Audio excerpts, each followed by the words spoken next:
Very good. All right. Well, we can catch up then. All right. Hey, Dawn. Hey, Dawn. Hello, everyone. I'm Andy. Right. And that was Mark. Okay, Andy. Sorry for that delay. It's okay. We're recording. Oh, no. No, we're not. Hello, strangers. I'm Andy. And I'm Mark. And Mark was on the phone to his daughter, so we'll forgive that. Oh, hang on. My cord's stuck. There we go. We're in chords. Right. Yeah, exactly. Do you know what they call them here? I do, actually, yeah. We have talked about Manchester. Yeah, we talked about it before. Yeah. How's my lighting? I want the viewers to get the full effect. You're fine. Talking of full effect. Oh, no, it's gone all droopy, actually. Take my hat off. Oh, that's better. Yeah, so have you had a good week? Yeah, not too bad. I went to work yesterday. Did you on a Saturday? It's pretty keen. Well, I got a lot on and I'm off for 5 days next week. Why? But we have May Day, which is on Wednesday. Because I'm on the afternoon shift, I work Monday, Tuesday, Wednesday, Thursday, so I've taken Thursday off. All right, well, I'm surprised everybody hasn't. You can't. You have to be a bit quick. Oh, really? All right, okay. Yeah. I've got Wednesday, Thursday, Friday, Saturday, Sunday. Are you doing anything? Really. I'm going out to lunch with one of my co-workers on Friday. Yes. And probably do some extra recording with Richard. No, he shall who remain nameless. Except his name's Richard. By the way, yeah, asking me to start at 10 o'clock. You know what happened last week? Because we started at 9:30. You forgot to... I didn't forget. We were still recording when I was supposed to be releasing. Oh, so really? Of course I forgot. And then I didn't remember until about 2 o'clock in the afternoon. Oh, really? God damn it. And did we have many complaints? It was noticed. But asking to start earlier because you've got to prepare some stuffing. Yeah, I've got the family coming over. It's his birthday weekend. But birthday weekend. Us poor people have a birthday. Yeah, but you like to make a weekend of it. Yeah, well, I just invited the family over for Sunday lunch. Well, so I'm cooking for 7.5. You should know, because we've been doing this for like over a year at 10:30 on a Sunday morning. That's true. And every week, can we start a bit earlier or can we start a bit later? I don't have this trouble with he who shall remain nameless. Just so you know. He probably doesn't have children over for... not children. His children. Richard does have a daughter, doesn't he? A daughter who's starting big school. All right. He's our age. More or less. He's 65, I think. All right. Born in 65. No, I was thinking because I've had my, obviously, grandson over for almost a week now.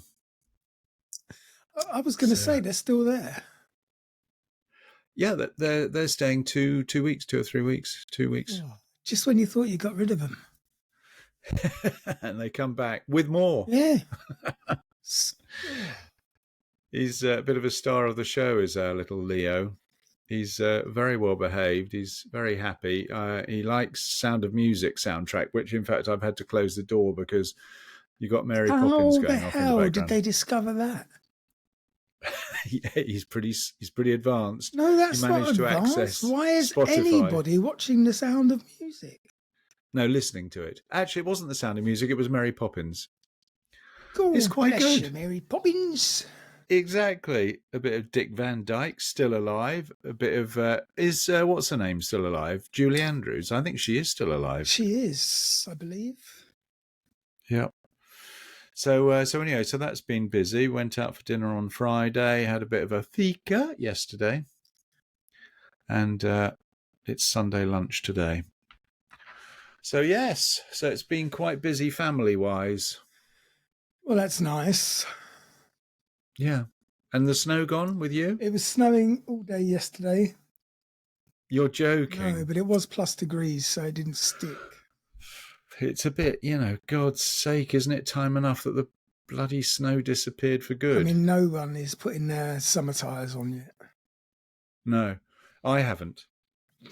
In fact, interestingly, very not interestingly for any listeners who don't live in cold climates, you're allowed to wear 1st of May spike-free tyres. So, in other words, friction tyres, as they call them in Sweden, the whole year round. Did you know that? Yeah, I did, but they're worthless in the winter. That's why That's why they don't care whether you use them in the summer. Well, in fact, I dispute that because I've only ever had friction tyres, and I challenge you to drive cars. up here in them. Sheet ice, there is a difference, absolutely for sure. Rest of the time, you'd never know it. They wouldn't last 5 seconds up here. We had, I say no one's changed their summer tyres, but clearly some people have, because last weekend we had a bit of a blizzard. And they were in the ditch? Oh, it was in the newspaper. There were literally hundreds off the road. Yeah, I mean, you've got to be careful. All our family cars are still on winter tyres. We might change them next week. Well, in fact, I can't because I'm not here. Oh, yes, God damn it, I'm not here next week. Did I mention that to you, by the way? Again, I'm the last to know. I have to question our relationship. What relationship? I didn't know we were in a relationship, Andy. I'm in England next week. Oh. Next Sunday. I have a request. Marmite. No, actually, Bovril. Oh. I don't know whether I want to pack Bovril down in my bag. It's a bit down market. Really? No, I won't actually. But what I can do is next time I'm in the English shop in Gothenburg, which is going to be the day after I come back, I can buy you some Bovril. Oh, do they do it there, do they? Yeah, of course. Bovril, Branston, Pickle and Marmite. That's what I normally pick up. What, you actually buy Bovril then? If you're asking me to, I'm happy to do it. I just don't want to carry it in my luggage. Bovril, Branston, Pickle and Marmite is what I usually pick up. No, I don't know. I just added it to the list because... you're a secret Bovril drinker, aren't you? No. Bovril, yeah, actually, that's exactly right. Bovril is a drink. That's a beef something. It's beefy. Yeah. It's not Marmite. No. Marmite is almost a marmalade. Oh, no, Marmite is that disgusting sludge that people put on their toast, isn't it? Don't be ridiculous. What do you mean? You didn't grow up eating Marmite? Of course not. We had mud. What do you mean? There's no class distinction whether you grow up eating Marmite or not. Marmite, that's for your toffs, mate. We used to eat dirt. And we were lucky and happy. Yeah. No, I'm happy to do that. No problema. So I'm in fact flying into Stockholm and then going straight to Gothenburg because Alex and family are taking the car down to Gothenburg. So so you're flying back from England to Stockholm. Yeah, then going to Gothenburg by train to pick up my car for me to drive back to Mora. Okay, I fear that my Bovril will get lost in the mix. No, I don't think so. Especially if you remind me. No, how long are you in England for this time? A week. So just a week. I need to remind you. No, on the day I arrive back, which is on the Friday the 10th, I believe it is. Friday the 10th, okay. Or no, actually, even better, Saturday the 11th. Is it Saturday the 11th? Even better, because that's when I'm sitting on a train. If you message me at about 9:30, 10 o'clock. How the hell am I going to remember that? You just put it in your... I thought you being tech savvy, you can schedule a message to be sent. Do you know that? You can actually. I don't know how to do it, but you can do it. You can schedule a message to be sent, just like a reminder coming up in your diary. Okay. I shall do that then. Yes. So 9:30 on the 10th of May. No, on the 11th, Saturday the 11th. 11th of May. And then I'm on my way to Gothenburg because I'm spending the night in Stockholm because I didn't want to travel late at night. Hang on, if you're already on your way to Gothenburg, how are you going to hit the English shop? It's in Gothenburg. Oh. It's in Gothenburg. It's actually almost on the way from the station to Alex's place. But it will cost you twice as much in Gothenburg as it would in England. Yes, but for the £2 extra cost, I'm willing not to have to carry it all the way through airports. In case someone notices. Yeah, he's got Bovril in his bag. No, it's the shag of having glass in your bag and thinking about if it breaks. Yeah, just imagine if it breaks, I'd have to get rid of all of my clothes because it would stink of Bovril, and then I would be worried. Then we'd have to go back to England and spend the afternoon in Savile Row getting measured up again. Or Marks and Spencer's. I am doing a Marks and Spencer's run this time. Marks and Sparks. Yeah. Yeah. Yes. So anyway, so that's what I'm up to. Won't be around on Saturday. Sunday we'll have to reschedule. Well, I'm off Wednesday, Thursday, Friday, Saturday. So pick a day. Wednesday, or in fact, Wednesday would be good. I'm recording on Thursday with Richard at some point. We've got a couple of episodes in the bag. What, that you haven't published? Yeah. For the summer, for when either of us is not available. That's something we should probably do as well, but we don't really talk current affairs, me and Richard. We get straight into the meat of the matter. Or the blood. Sometimes not. We've had a couple of episodes where nobody died. He's not testing the waters by tipping his toe into my territory, is he? Still criminally inclined. But we did an episode on Charles Bronson. That's dangerous. He's still alive. Yeah, and I dissed him. I don't care. Come at me. He's 70 odd. What's he going to do now? I think he could still take a stick at me. It's you, get out of here, you little bastard. I don't think he'd need to wave a stick at you. I think if he came within 100 miles of you, you'd soil your little panties. My little onesie. He's never getting out anyway. Wouldn't matter. Of course he's getting out at some stage. No, he's not. You know, he was sentenced originally to 6 years for robbery, and he's managed to keep hostage taking and attacking people so successfully in prison that they've extended it. He's now the longest serving prisoner in the UK.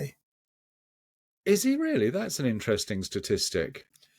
And I mean, he was a bit of a wrong un, though, wasn't he? I mean, he didn't have a particularly. In the big scheme of things, on a scale of 1 to nasty, he was a naughty boy. I mean, he didn't really do anything terrible.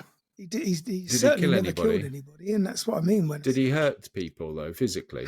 He sort of bullies people more than anything. All right. He did. Well, he's hurt people in prison. Yeah, but most of his extended sentences is for taking hostages, and mostly prison governors, because for some reason they don't learn. He's taken like 5 governors hostage. I don't know if if they have an annual dinner and they get elected to approach Bronson's cell every year. It's your turn. Oh, no, not me. Well, fingers crossed he doesn't, because he might have a few scores to settle.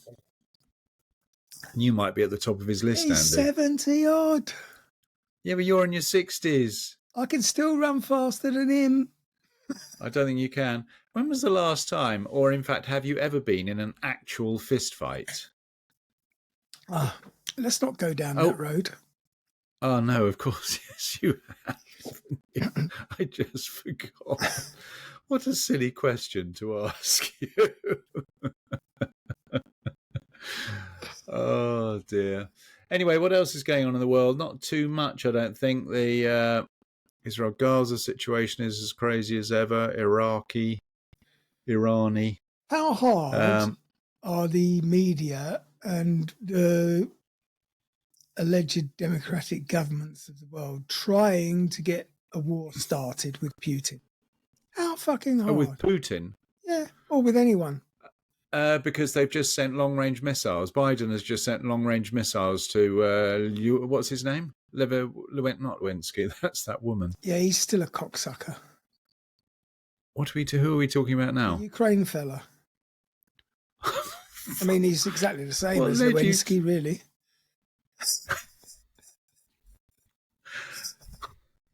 I'll tell you what, every week you manage to extend your list of potential enemies who are going to have you. Oh, come on. He's as bad as all the others. What do you mean he's defending his country against Russia? Why is he a bad one? He's been at war. He's been at war with Russia for 11 years. This is nothing new.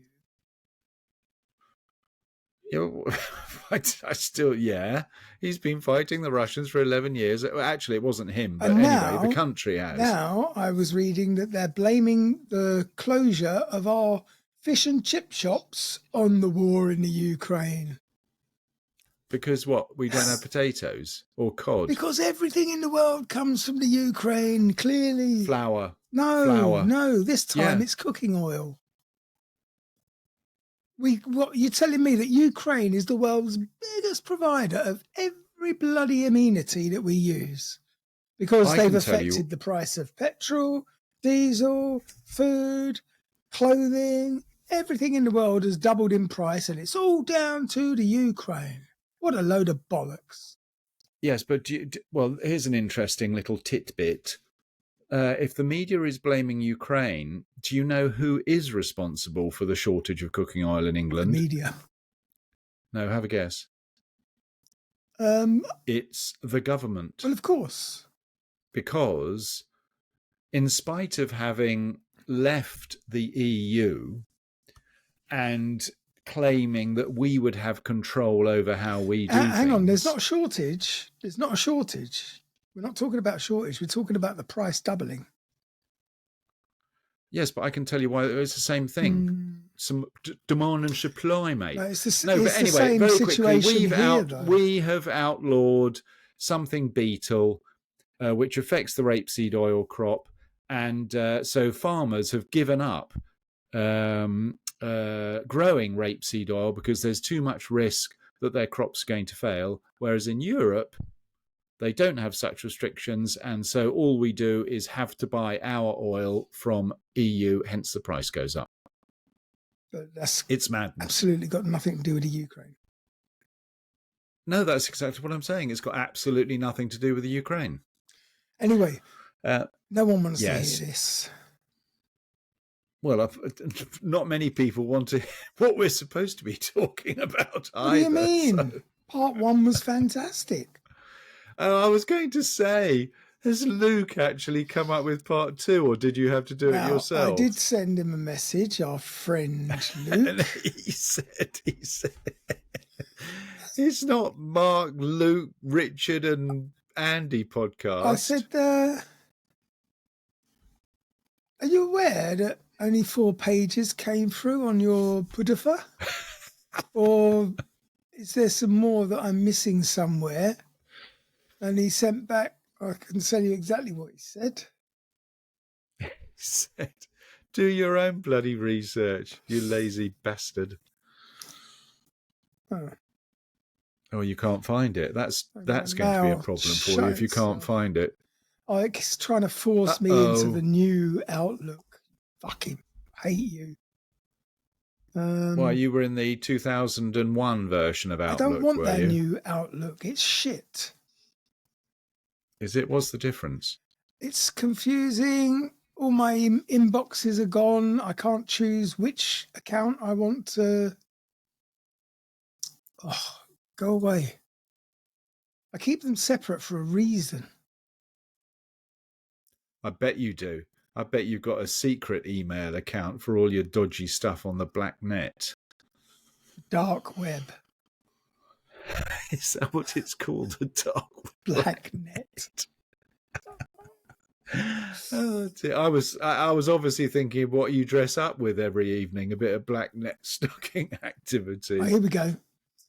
So yes. I said, just check in. No. I said, I got your file, but while I was recording, I realised it finished after 4 pages, but it didn't seem like that was the end, if you know what I mean. Was there more than 4 pages? And he responded, after, I might add, 72 hours. Nope. Left the last bit up to you. Smiley face. Well done, Luke. That was a perfect sucker, because you know Andy doesn't do any bloody research. He couldn't even be bothered to read through the pages that you had prepared for him. It's not a case of couldn't be bothered. It was perfect. It left him literally in the lurch. It was like, what? And I think then, you'll find I I don't winged know. it perfectly. I Good segued on him. into an end of part 1 to be continued. It was seamless. Oh, that was excellent. Well done, Luke. Hats off to you, mate. Not really. You are so easy to lure. What's that? Dupe. Lured. Easily fooled. Exactly. Easily duped. Easily fooled. Anyway. So does that mean there is no part 2? Because you... What was it? The Ghost of Eppingham or something? The Haunting of Woodstock. What was that North London town? Enfield. The Haunting... No, the Poltergeist of Enfield. I apologise to all our Enfield listener. Well, I don't know where Enfield is. Well, I do know it's where North Enfield London. is. Of course you don't know where it is. Is it north of Highgate? Yes, everything is north of Highgate, more or less. No, Holloway is not north of Highgate. No, but that doesn't really count. That's scummy area, isn't it? Scummy. No, that's where I went to college. That's where I went to the National School of Rubber Technology. It's only because you couldn't spell. You didn't realise they were going to teach you how to be a thief. You see, here is a crowbar. Crowbar. Why was Richard's pub called the Crowbar? It was spelled C-R-O-B-A-R. Perhaps that's a question for him. Yeah, but I'm asking it though. Yeah, but can you coordinate? Can you respond next week, having asked him this week? Well, you could ask him yourself. We should have a little meeting at some point, I guess. Yeah, we should do. Anyway, so here is the $65,000 question. Is there a part 2, or have you given up on it? No, of course not. There's a part 2. So last week, we ended... Where did we get to? We ended with, what were their names? The journalists are installed. We had Maurice Gross and Guy Playfair. Playfair. Playfair, that was his name, wasn't it? Installed in the house. And I can't remember which one, or were both of them having a relationship with Peggy? Well, not necessarily either of them. That was pure conjecture on my part. Oh, was it? Oh, sorry. I thought that was a public information. I didn't realise it was a little secret. That was me casting aspersions and slander. Oh, was it even worse? Then it definitely wasn't true, because everything you aspert to is obviously completely dubious. So anyway, it wasn't Peggy. It was Margaret Hodgson. Oh, no, it was Peggy. It was the kids who were called Janet and Margaret. I had it all in my head a minute ago. It's all gone. And now it's all gone. Oh, no.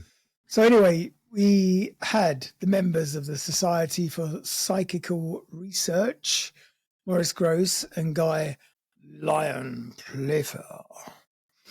Sorry, what his name was Mr. Lion Playfair? It could be Leon. It's with a Y. But I like Lion.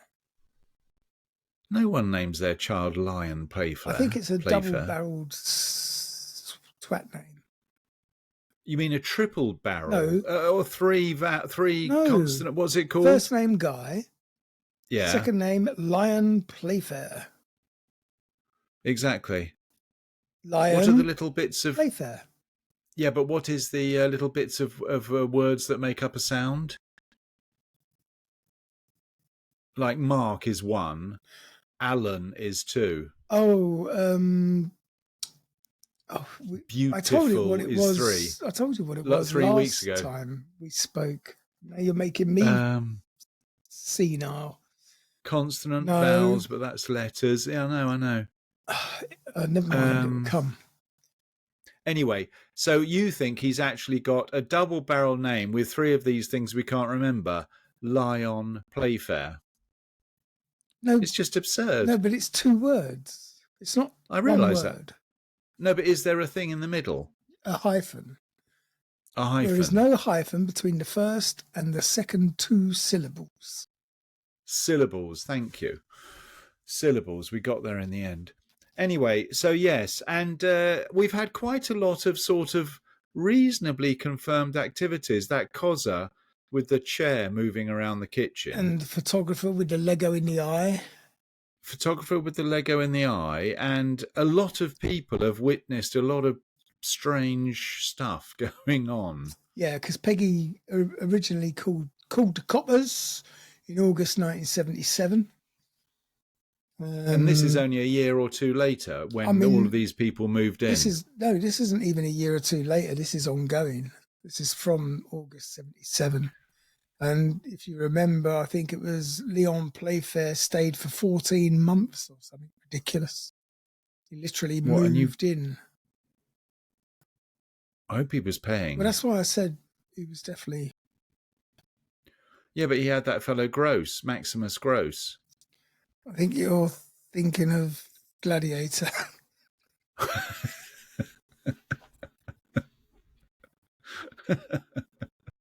Wasn't his name Gross? It was Maurice Gross.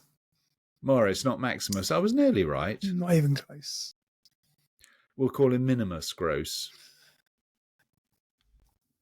Anyway, over a period of 18 months, more than 30 people, including the Hodgson's neighbours, paranormal investigators and journalists, said that they had seen heavy furniture moving of its own accord, objects being thrown across the room, and the sisters seeming to levitate several feet off the ground.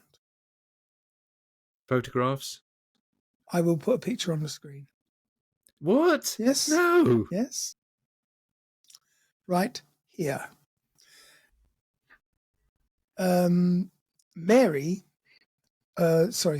Many also heard and recorded knocking noises and a gruff voice. Bah, bah, bah, bah, bah. Is that gruff? Rah. That's gruff. Oh, sorry, that was a burp. What were you heading for? I'm looking for my... No. Oh, I must have gone over it. Never mind. You deleted it. You turned it into a burp. No, Why did you do that? I turned it into our theme tune.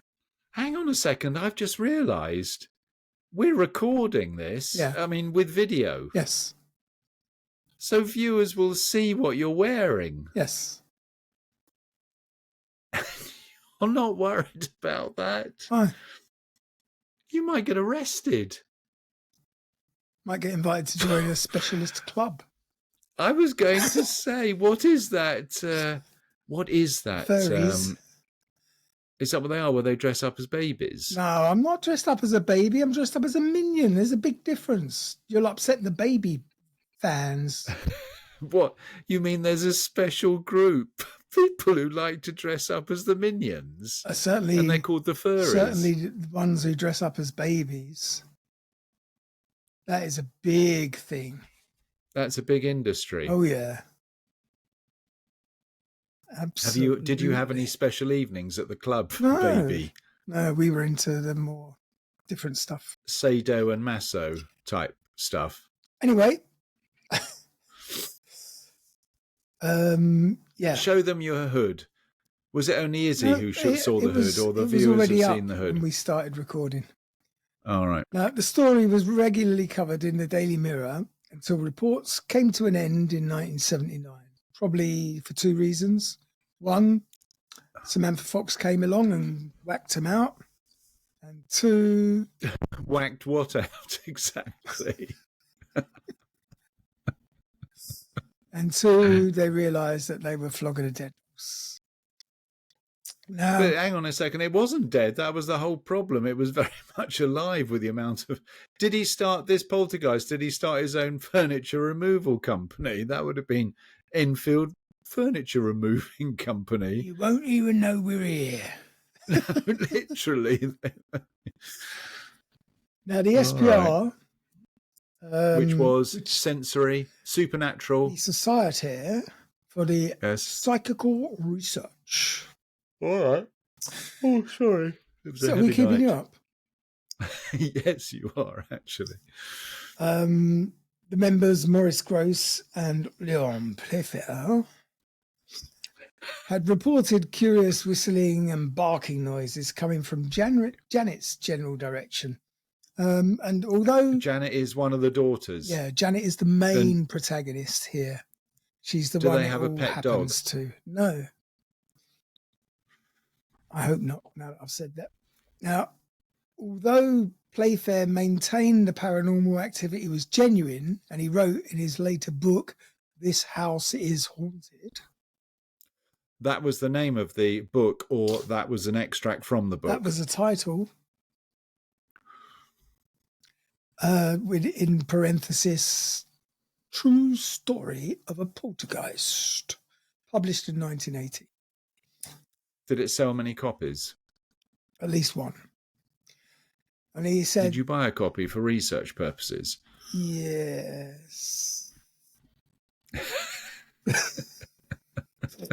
said that an entity was to blame for the Enfield disturbances.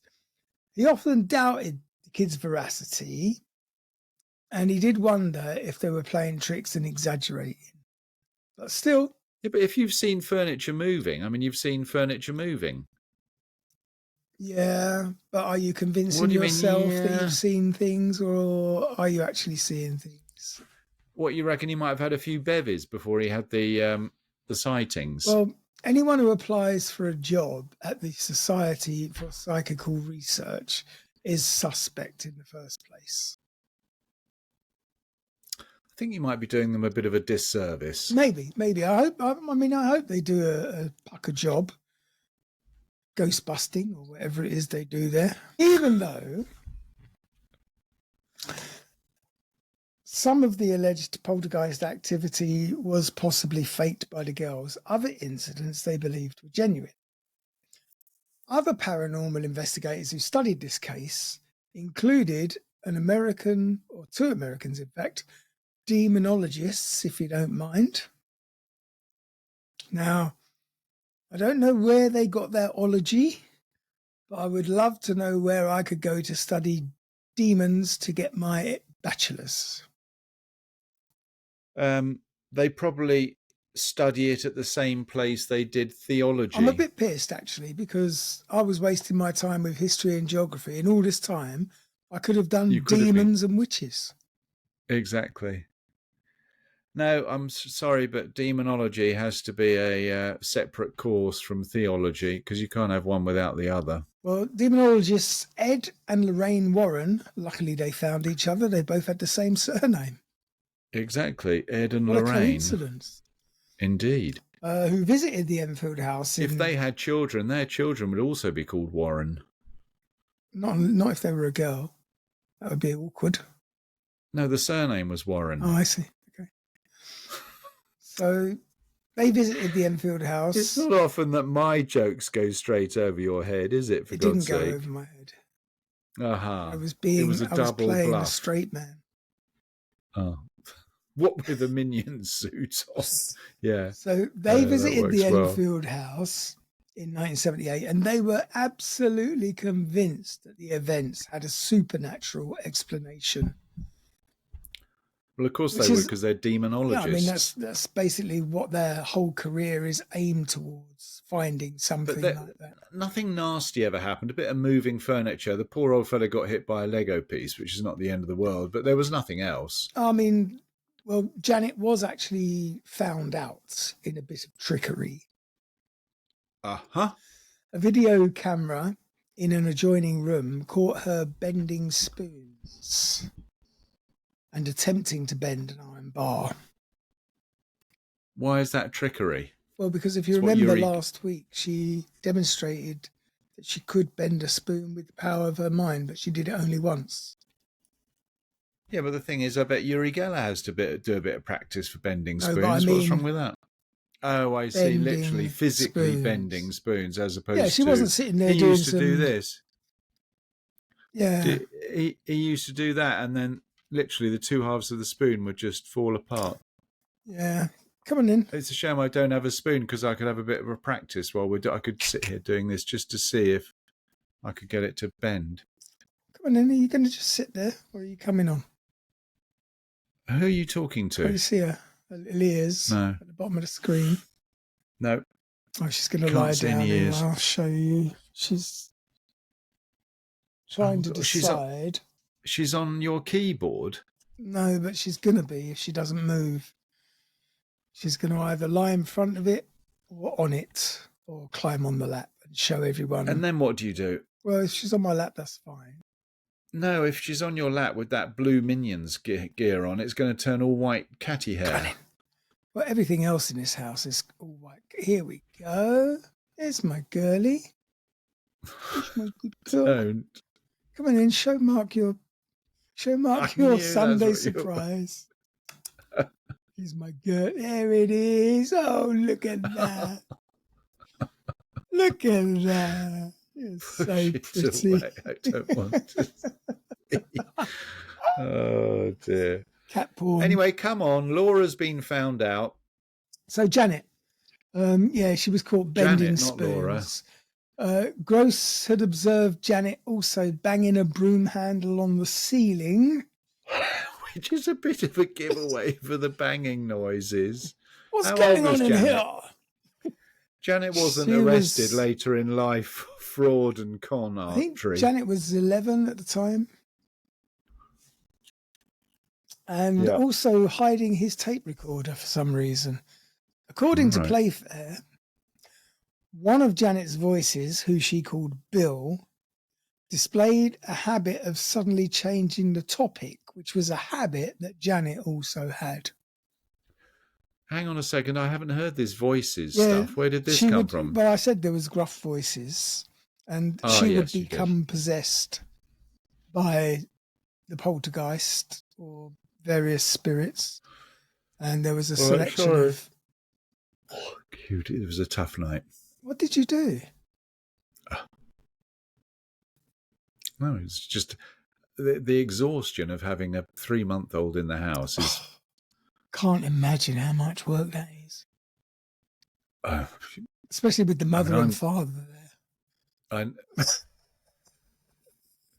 No, but that's the idea, that I give them a little bit of a rest. But I'll tell you what, it's exhausting. Sorry. Right, so Janet has been found out. Well, as a con artist and a trickster. When Janet and Margaret admitted a bit of pranking to the journalists, Gross and Playfair actually instructed the girls to retract their confessions. All right. Because it made them look bad, I guess. And the two men were mocked by other researchers for being so easily duped.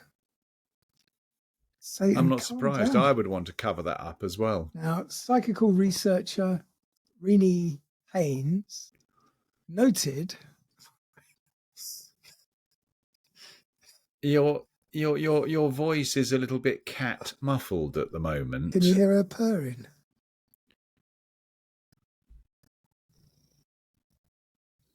No.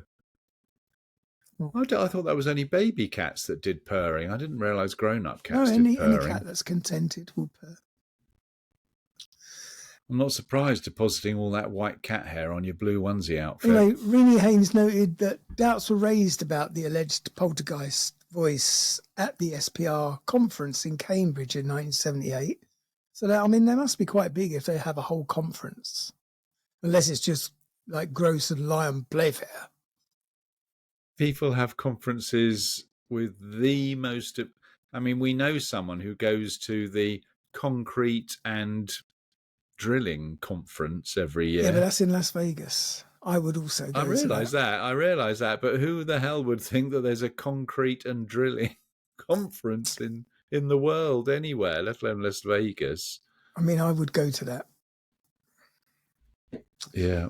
Anyway, video cassettes from Enfield were examined, and SPR investigator Anita Gregory stated that the Enfield case had been a bit overrated, characterising several episodes of the girls' behaviour as suspicious, and speculated that the girls had staged some of the incidents for the benefit of the journalists seeking a sensational story. Wouldn't be the first time. John Beloff, a former president of the SPR, investigated and suggested that Janet was practicing ventriloquism.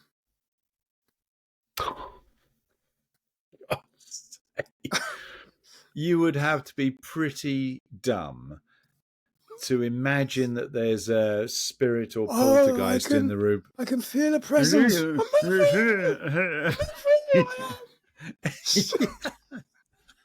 at her, look at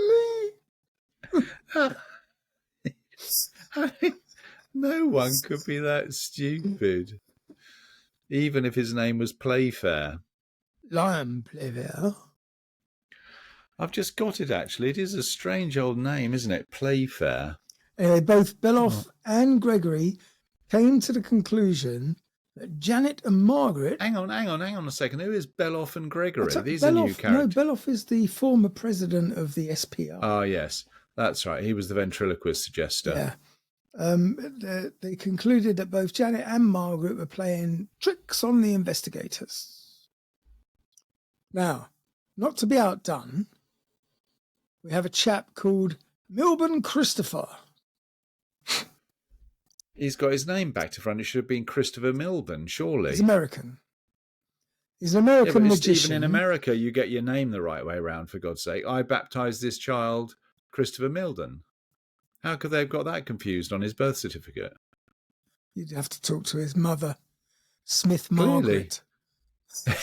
Yes. Someone needs to have a word.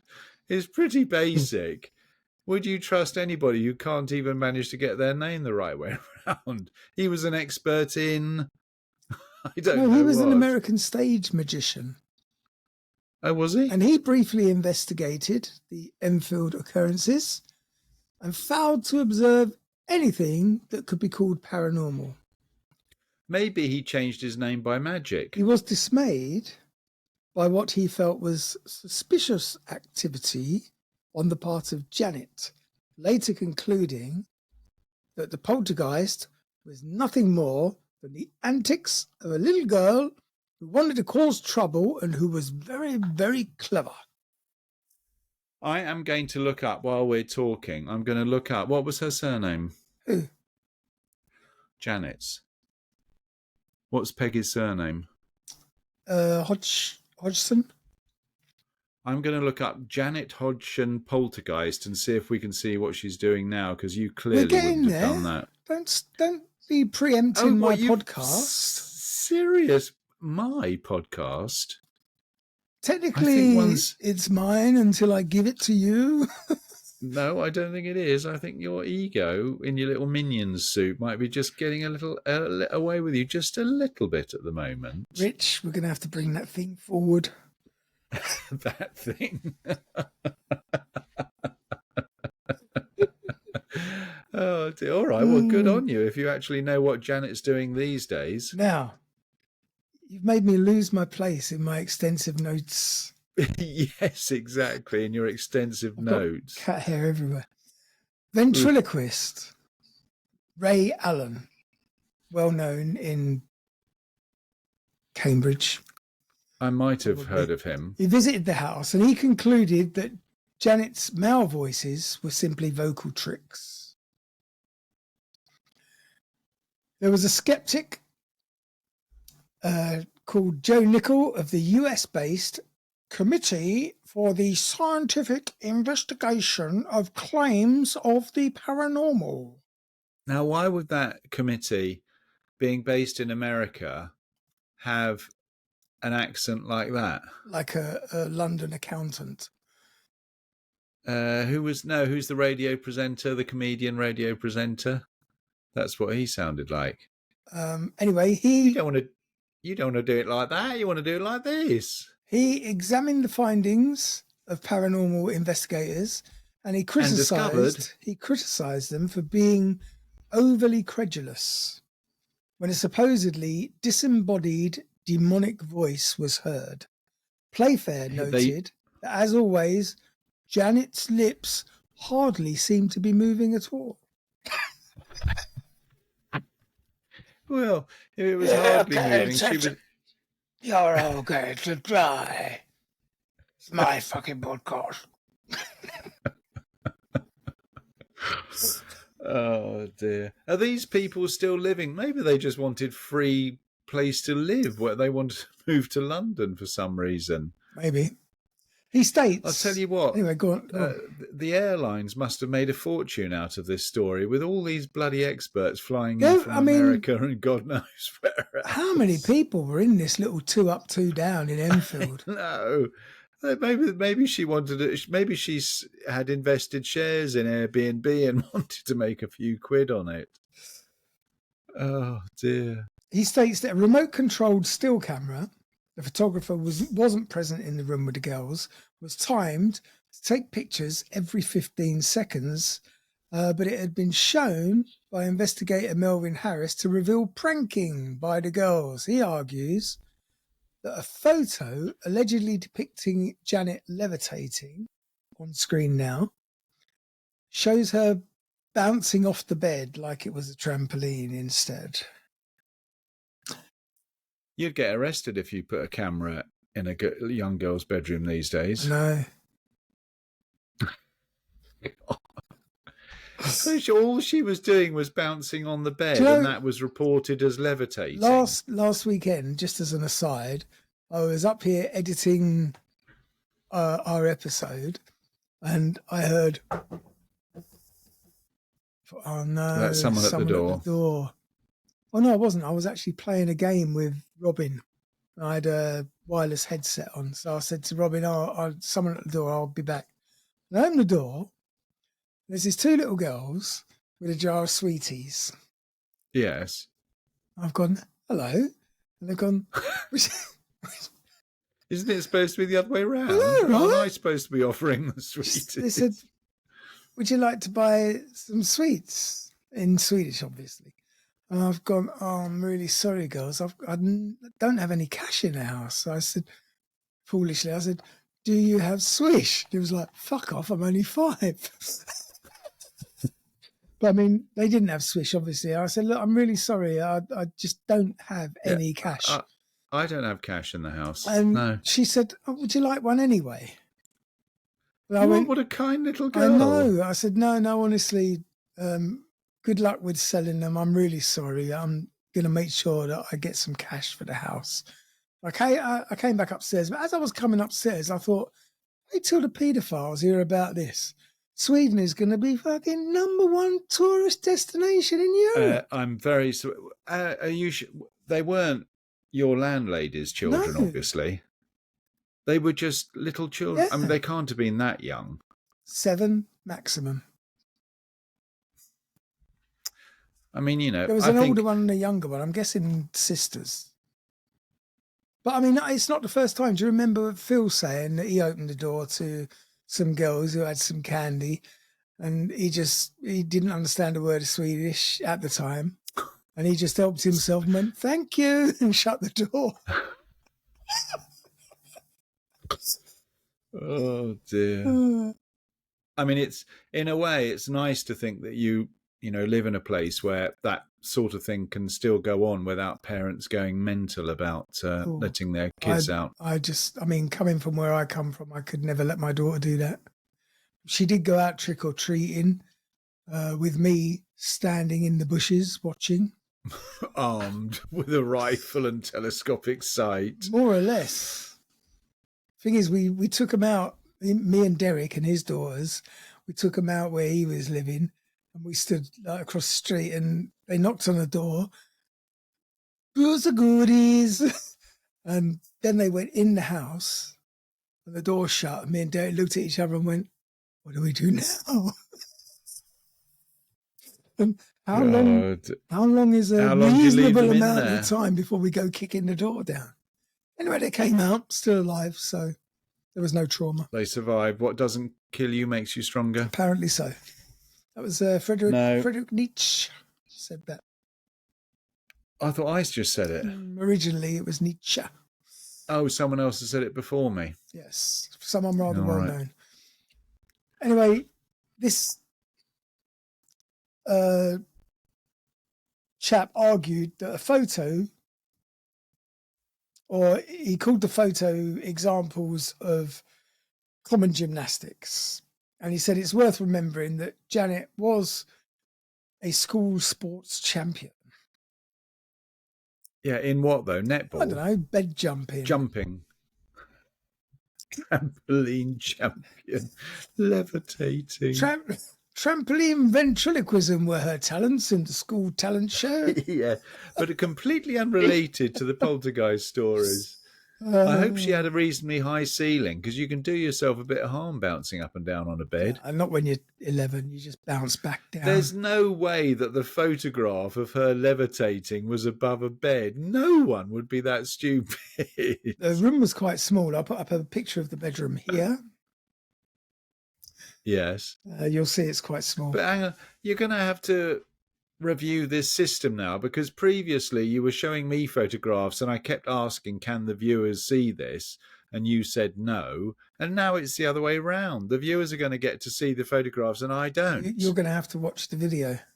You said You said you were going to watch the last one. You clearly didn't. Well, no, I haven't, because I was waiting for part 2. Okay. Want to watch them concurrently.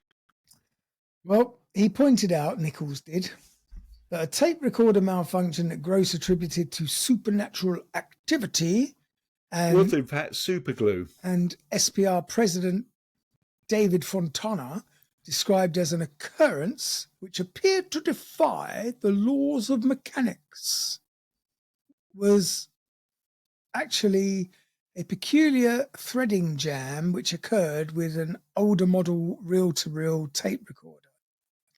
And he said that Ed Warren was notorious for exaggerating and even making up incidents in such cases, often transforming a haunting case into one of demonic possession for dramatic effect. Sounds like the Boris Johnson school of journalism. Yeah, if there's no story, just make it up. Just make it up. So I'm a little bit disappointed that Luke, our listener, came up with a fantastic idea for a story, did 4 pages of research, provided you with enough substance to convince me that this poltergeist of Enfield really existed, and it's taken you about 32 minutes to knock the sandcastle, well, the castle of cards, House of Cards. What's it called? House of Cards. You've knocked it down. Bear in mind that this is people's objective opinions. So, yeah, but that fellow travelled all the way from the Committee for the Investigation into Psychic Phenomena. Lion Playfair travelled from African Safari to get here. Exactly. They've travelled all over the world, so of course they're going to have conflicting ideas. Now, in 2015, a woman called Deborah Hyde commented that there was no solid evidence for the Enfield poltergeist, and the first thing to note is that the occurrences didn't happen ever under controlled circumstances. People frequently saw what they expected to see, their senses being organised and shaped by prior experiences and beliefs. Now, hang on a second. That female causer, she can't have been pre-programmed to see a chair moving across the kitchen. She might have had a sensitive disposition. What does that mean? She might have been one of those... gluten intolerant or something. Yeah, what was that? That's why I stress she was a female policewoman. That doesn't make her I don't think she'd make immune. much of a policewoman, as every time she walked into a kitchen. I have to say that I think every time we mentioned female policewoman in the last episode, I put up a picture of Cressida Dick. Who's neither female or a policewoman. She is. Is she though? Oh, God. There's another. That's the second bit today that you're going to have to edit out. Oh, come on. Skeptics have argued that the alleged poltergeist voice that originated from Janet was produced by false vocal cords above the larynx and had the phraseology and vocabulary of a child. So in a televised, not a very smart in a televised interview for BBC Scotland, which is one of the smaller BBCs, Janet was observed to gain attention by waving her hand and then putting her hand in front of her mouth while a camera picked up a disembodied voice. Mm-hmm.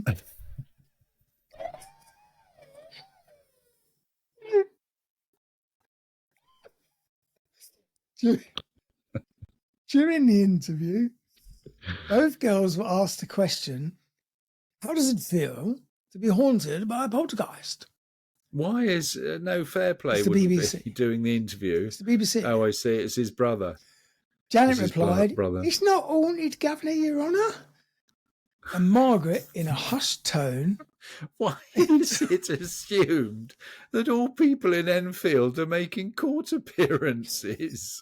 Why are you assuming they're up at the bench? It's a fair bet.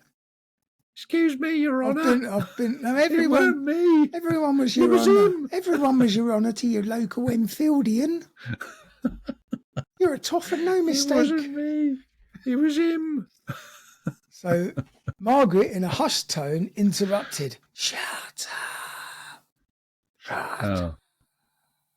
Oh, actually, when you do that, it does project it somewhere else. Skeptics, it's like stereo. Skeptics have regarded these factors as evidence against the case for the truth. Now, right. As a magician experienced in the dynamics of trickery, Nicol examined Playfair's account and contemporary press clippings, and he noted that the supposed poltergeist tended to act only when it was not being watched, and concluded that the incidents were best explained as trickery and skullduggery in American. Yeah, but to be honest, wouldn't you have problem performing if you were being watched, or has that never been a problem for you? No, not really. And although Gross made tape recordings of Janet and believed no trickery was involved, the magician Bob Cootie said he made some of the recordings available to me, and having listened to them very carefully, I came to the conclusion that there was nothing in what I heard that was beyond the capabilities of an imaginative teenager. All of the recordings have been... But there weren't any imaginative teenagers. She was 12 or 11. Wasn't she? That's not a teenager. Her sister was a teenager. She was 13.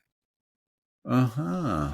All of the recordings have been catalogued and digitised by the SPR, and a book of their content, the Enfield Poltergeist tapes, White Crow, I don't know why, was produced by Dr. Melvin Willen in 2019. So it's still, I'll tell you what, still bubbling. Still going on. It's been a bit of a money spinner for all the newspapers and everything. You've got people flying all over the world. Yeah, it's put Enfield on the map. A lot of people spent or made a lot of money. Did Peggy and her two girls make any money out of it? I would imagine they made some money from the film, The Conjuring 2, it was called, and it was a Hollywood-produced cinema film. What? Yeah, it was based on the Enfield Haunting. Internet Movie Database? Conjuring 2. The Conjuring. But I can't spell conjuring. Conjur. I can guess it. I can guess it. Don't go for conjugal, because your search history will be awful.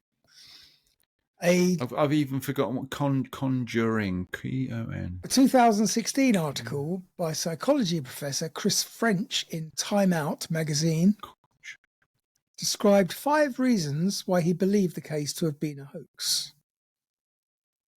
And I will list them once you give us the IMDb rating for Conjuring 2. Film was released in 2016. Supernatural horror movie, it's described as. You'll never guess what the Internet Movie Database rating is. 7. 7.3. It's actually worth a watch. I would imagine there's Lorraine Warren. Yes. Those are these specialists. Travelled to North London to help a single mother raising 4 children. Yes. Alone in a house plagued by a supernatural spirit. 1977 Enfield. In fact, this is probably better research than what you've just been quoting. No, it's 7.3. Well, and that was released in 2016. Maybe it's worth a watch. It probably is worth a watch. So now the list. Let's look up trivia and see if they made a fortune. Because look, we're actually recording here. We're not recording you going on your phone. That's not what this is. So I'm sorry. I'm sorry, boss. Please forgive me. The list from Time Out magazine's Chris French, who, if I didn't repeat that, you would say, "Who's this bloke now?" 5 reasons he believes it was a hoax. 1, the 2 sisters involved admitted to hoaxing some of the activity. The photo of Janet levitating could just as easily be explained as Janet jumping. The spirit of an old man who supposedly possessed Janet took a great deal of interest in menstruation.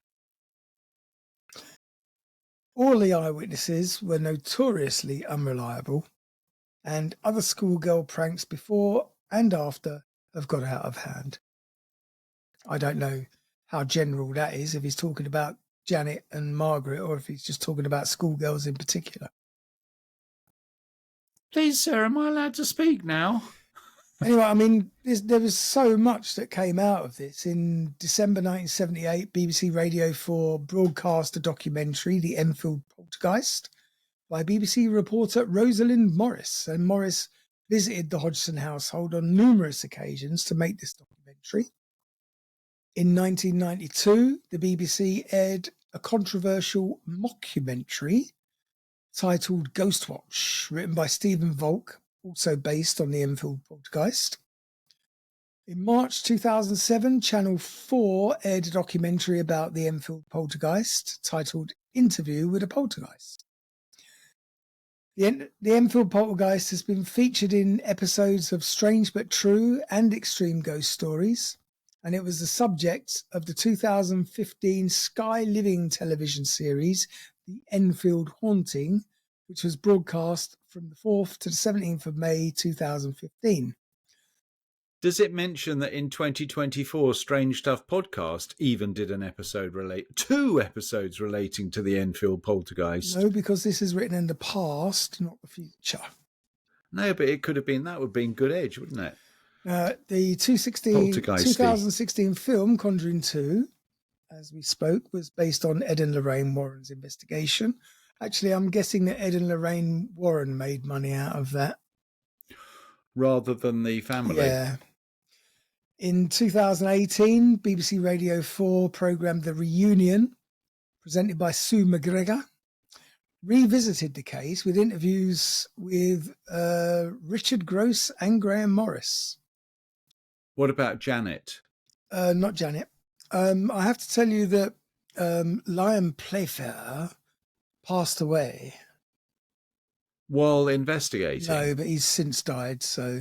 Right, so you can't interview him. No, in 2023, there was a play entitled The Enfield Haunting, and it was announced starring Catherine Tate to be premiered at the Theatre Royal in Brighton and the Richmond Theatre before moving to the Ambassador Theatre in London from 30th of November 2023 to the 2nd of March 2024. You can actually, oh no, you've missed it. You could have gone and seen it this year. I wonder if Luke knew all of this, because it certainly has quite a following, this story. It's one of the most documented ghost stories of all time. Really? Now, on the 27th of October 2023, Apple TV debuted the Enfield Poltergeist miniseries, filming the documentary in a recreated set of the allegedly haunted house at 284 Green Street. Does it still exist? Yes. 284 Green Street? Yes, it does. And they were utilising actors lip-syncing to original tape recordings, archival video footage and modern-day interviews with living witnesses of the events. How exciting. It is exciting. Maybe I should go. Have you ever been to Enfield? Of course. My brother lives not too far from Enfield. I can honestly say I don't think I've ever been to Enfield. What are we waiting for? I don't think so. Why would I? Give me a reason why I might have gone to Enfield. IKEA. No, Enfield, I mean, it's in London. You've surely visited more than just Knightsbridge. Bond Street. Bond Street and Savile Row. Did you know Savile Row's just behind? Just behind the Times? Oh, No, the it's Times, get it? Bond Streety. Carry on. Or if that it? Is that it now? That is, I think you have reached a good conclusion. That is the end of the story, but as to what Janet's doing now... She's dead. Oh no, Janet is the daughter. The mum's dead. Yes. No, hang on. She's a criminal investigator. I think you can only be silent for about 3 seconds, otherwise people start to notice that you've failed at your research again. I haven't failed. I'm being turned down by Yahoo because I'm not American enough. Have you paid? You don't pay for Yahoo. I bet you do. In some way or other. What happened to Yahoo? They were the market leaders in search engines, and suddenly Google appeared and knocked them for 6. Oh my God. What? I keep getting this pop-up saying trust. Well, at least it's not what one of our friends had. He had Russian hookers popping up on his screen the whole time. Oh my God, I'm so fed up with this. Fuck you, Yahoo. Why are you using Yahoo and not Google? It's directed me all over the place. And this is simply to tell us what happened to Janet Hodgson. Do you know, I every time you open a web page now, you get pop-ups. Reject cookies, accept cookies. Yes. Oh my God, it drives me insane. And why is it that I thought the whole idea was that if you went onto a web page like Whatcar or AutoGear or whatever, once you've been on it, it remembers your cookie second, but it doesn't. You have to do it every single time you go onto the website. It's madness. Who thought up that idea? Boris Johnson. Oh, okay. So Janet, now her father left before she was 10. The family weren't a very happy family. Her childhood was a bit rough. 1-year-old younger brother Johnny was later sent to a school for troubled kids, cutting the family of 6 to 4 with him and the father gone. So she suffered from emotional stress, apparently making her unable to live up to her potential, despite having been deemed bright academically and personally. It really did affect me, she said. My dad, he was a hothead. He had no patience, but I still cried when he left. It hit me quite hard. And this, combined with her brother going away, she felt as if she couldn't really open up to anyone, resulting in her bottling up her emotions until things took a turn with the beginning of the supernatural incidents in August 1977. So Janet was ultimately moved to a children's home run by nuns when things became too much for her family to bear, just to then be admitted into the Maudsley Hospital in London around July 1978.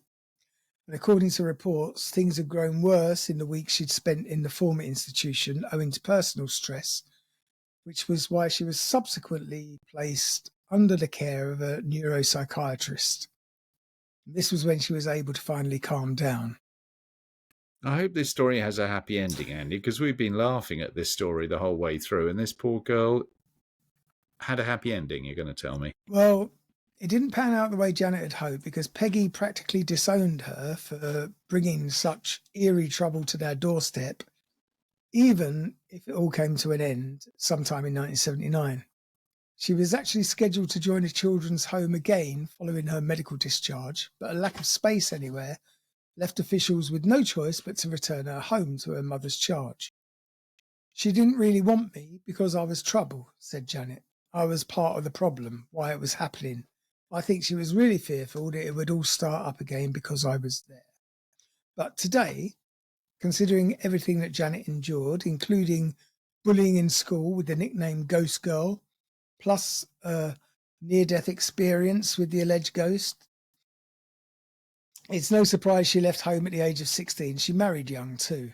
I was glad to get out of it. I left home as soon as I could, she said. It's something not many people experience, and I've had to get strong from a pretty early age and build on that. It used to upset me when they used to say, oh, she's faking it. I know what I experienced and I know what was real. It had a very devastating effect on me. As for her current standing, she's managed to build an entirely new life for herself in the wondrous seaside town of Clacton-on-Sea. Good. Or Clacton, as it's known to us, in Essex. She's also seemingly surrounded by a lot of her loved ones, but the past continues to haunt her. And it's why she still often looks over her shoulder, because that's where Bill Wilkinson's energy used to come from. And she fears it to this day, even nearly 45 years later.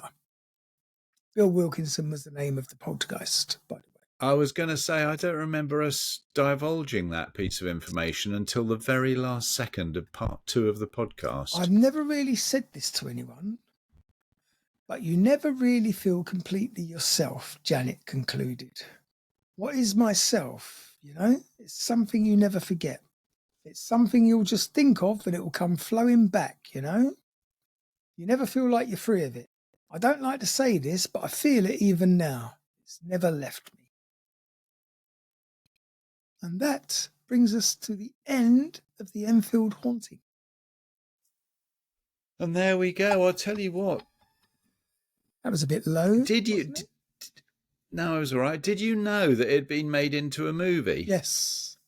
Oh, you did? Oh, before we started, you did know that it had been made into a movie? I didn't know which movie. I didn't realise it was The Conjuring 2. I have heard of The Conjuring and The Conjuring 2.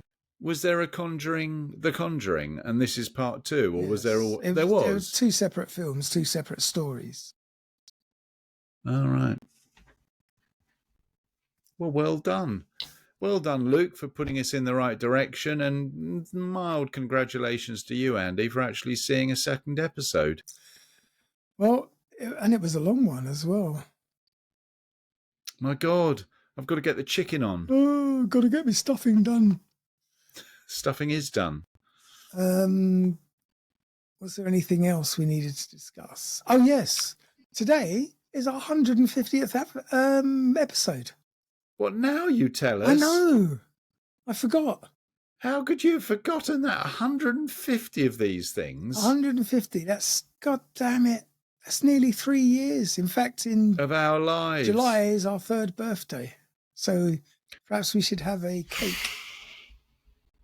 Yeah, we should have done. 150 episodes. Yeah, so happy birthday to Strange Stuff Podcast for being 150 old. And soon, you would have thought that after 150 episodes, we might actually have learned how to do it properly. But clearly, we've learned nothing. Absolutely nothing. That's not true. I've learned what Rotten Tomatoes is. Because you keep bringing it up. What's Rotten Tomatoes? Like the IMDb database. Oh, yes, exactly. Yeah. Is that it? That's all you've learned from me? That's all I can take away from this. Yeah. Anyway, thanks everyone for listening. Dear, well done. Thanks again, Luke, for giving us half a story. Yeah, thanks, Luke, for giving us half a story. I thought that was excellent. I wonder if he actually knew that he was going to stop halfway through the story. He's probably like my nemesis. He set a trap and I walked right into it. You walked right into it, hook, line and sinker, my old friend. Well, next time I'm on the Isle of Sheppey, I'll be popping round, knocking on. Yes, he'll look you up. Oh, dear. Anyway, well done. Yep. Good episode. Yes, thanks for that. Don't forget, check out all our socials. Follow us, like, subscribe, watch us on YouTube. And if you want to hear some murdery bits, feel free to join our Patreon for the price of a coffee or a beer. You can listen to some really nasty stuff told in a very sensitive and delicate way by me and Richard, I would like to point out. Although there is a little bit of giggling sometimes. It can't be helped. Oh, yeah. Anyway, have yourselves a strange week. In the meantime, don't forget, if you do get poltergeist activity or haunted by any ghoulies or ghosties, let us know. Also, drop us a line at strangestuffpodcast@gmail.com if you would like us to cover any particular story that you're aware of, or if you just like to say hello to you. Oh, we don't care. We do anything for cash. Yeah, we'll sell our souls for money. So happy 150th to us, and we'll see you same time, same place next week. Freeze frame.